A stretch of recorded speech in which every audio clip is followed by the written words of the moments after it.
The two divisions, First Instance and the Appellate Divisions of the East African Court of Justice, will hold their sessions in Kampala starting Wednesday with 21 matters to be handled. In the first matter to be heard involving Uganda, an NGO, Center for Food and Adequate Living Rights, is challenging the construction of the East African crude oil pipeline over environmental concerns. The court says holding sessions in Uganda is part of its plan to bring its services closer to the people. So we have continuous hearing every day. We have one matter or two matters for hearing, some of them involving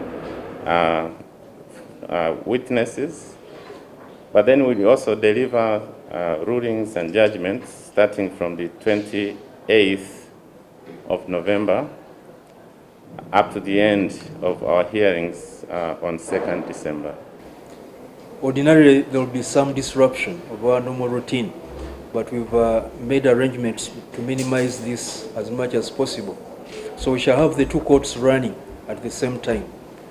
Most of our business will be in the afternoon as the commercial division.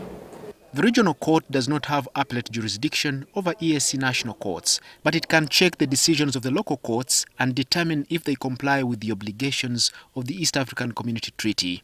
In the famous Martha Karua case, the EAC court ruled that Kenya, through a Supreme Court decision, violated its own constitution by denying its citizens access to justice.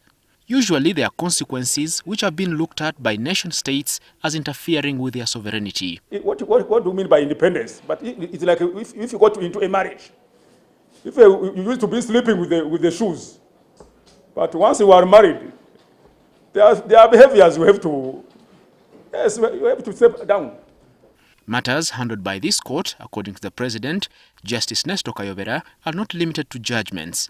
In Article 7, Sub-Article 2 of the treaty, the partner states undertook to abide by the principles of good governance, including adherence to the principles of democracy, rule of law, social justice, and the maintenance of universally accepted standards of human rights.